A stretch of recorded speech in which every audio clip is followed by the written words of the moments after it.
So today's question comes from a mom who writes, I'm trying to wrap my head around budgeting for maternity leave. How do I combine my benefits from FMLA, paid maternity leave, and short-term disability? I'm hoping to create a budget so we can start saving for any income gaps. Well, I think this is a great question. And because we have so many different benefits that are running concurrently, we can sometimes, if we're not preparing for it, end up receiving a large portion of our paid maternity benefits at the very beginning of our maternity leave.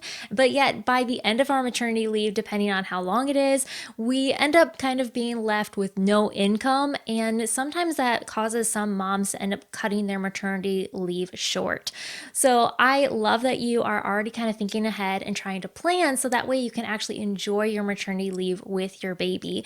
Now, if we have not yet hung out before, my name is Brianna. I'm a fellow mom and money coach, and here we talk about all things mom life and money. But with that, let's go ahead and dive into today's conversation. Now, when setting up your budget, most maternity leave is going to be for about 3 months. At least that's what the average amount is in the United States, because we have that FMLA protecting our job. Now, one thing to note here is you do mention FMLA in your question, but FMLA does not actually give you any paid maternity leave benefits. It's simply protecting your job for you to be able to return to the same type of employment, not necessarily the same position. Now, the way that I really like to look at this when I was planning for my own maternity leave was to plan and look at the next 3 months. Now, I normally do a month ahead budget. So it's very natural for me to kind of think of my budget in like these 3-month periods of time. But the reason why I'm actually going to encourage you to do it in this time frame, even if you budget every pay check or pay period, is because you're going to have so many paychecks or potential paychecks over this next like 3-month time frame that if you look at these all in separate spreadsheets, that it can be a little bit overwhelming. Whereas if we just have 3, we can kind of condense it all down and see a much bigger picture over the course of our paid maternity leave, or at least over our leave.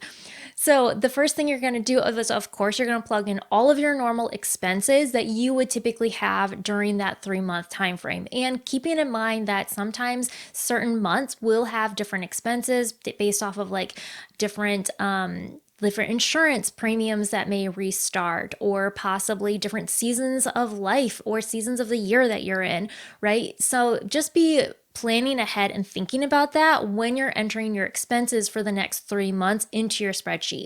Now, if you don't have an app or a spreadsheet already set up, I do have one. I'll link it in the details of this episode. After we're entering in all of our expenses, we want to go ahead and plug in all of our income. So we're going to, of course, put in any of our spouse's income that they maybe have or that we can regularly count on during this next 3-month period. The next thing that we're going to enter in is our paid maternity leave. So if you have paid maternity leave through your employer, you can usually find out how much they're going to offer or supplement for your income during this period. They should have it written down in their policies and procedures, especially if you're with a larger company.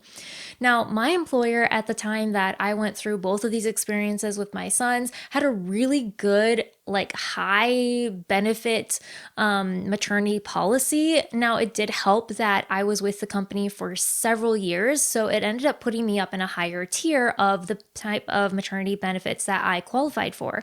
So some employers may offer more benefits the longer you are with them, or they may say that you don't qualify for paid maternity leave until you've been employed with them for a certain duration of time.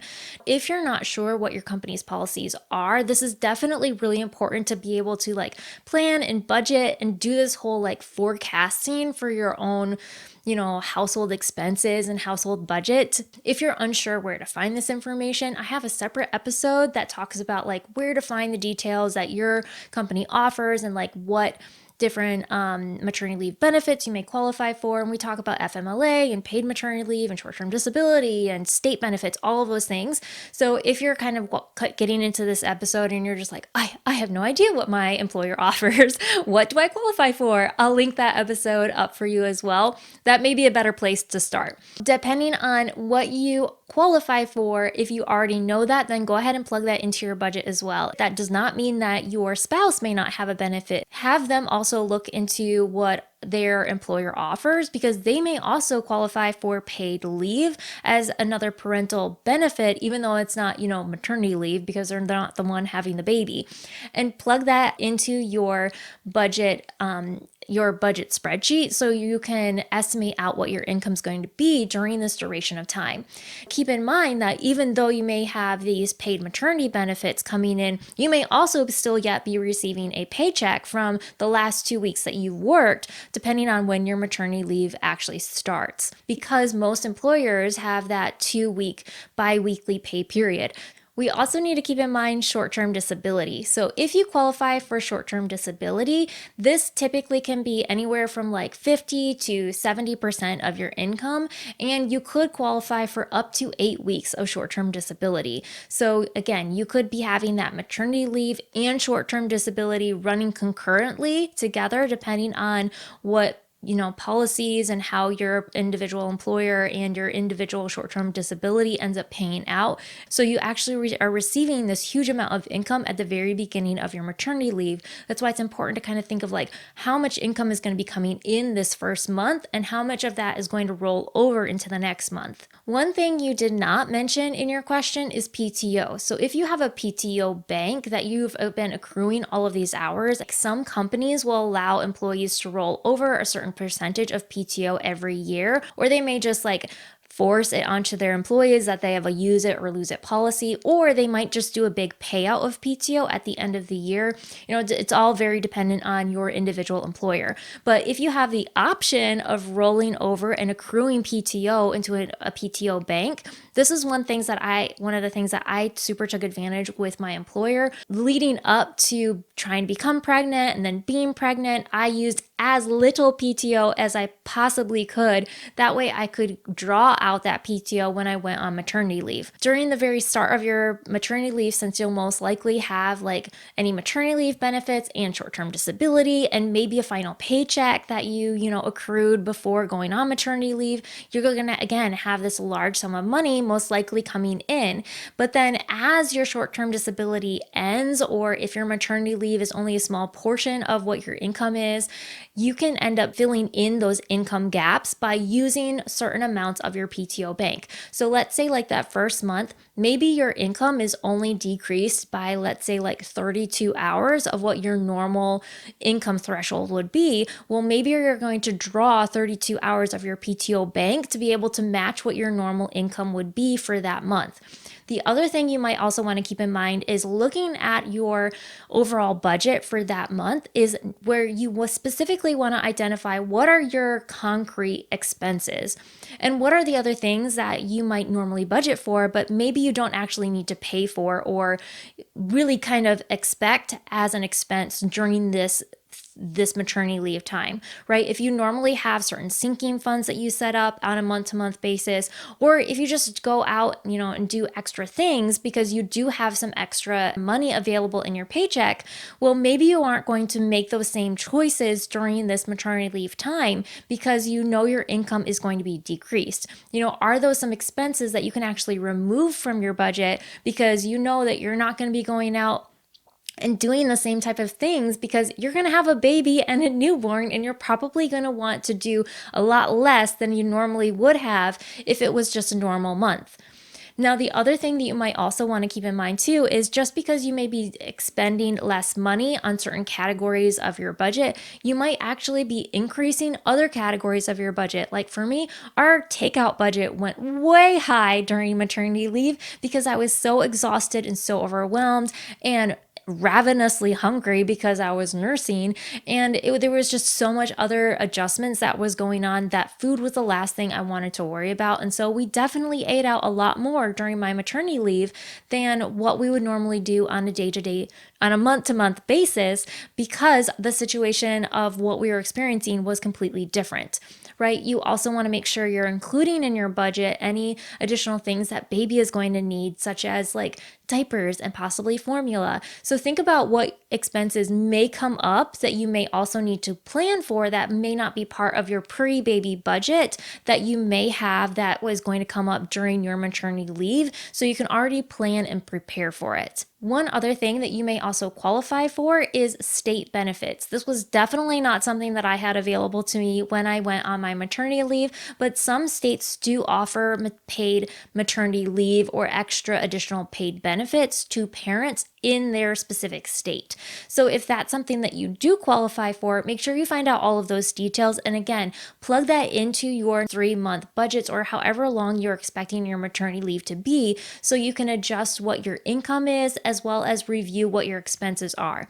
So once you have all of your income entered and you're reviewing and projecting out the expenses that you're planning to have for the duration of your maternity leave, then you can identify what gaps are present based off of the income and the expenses, and you can really then see, okay, how much is left over? How much are we going to have to save? Do we need to build up an extra savings sinking fund to be able to fund the amount of time that we want to have for our maternity leave, time frame?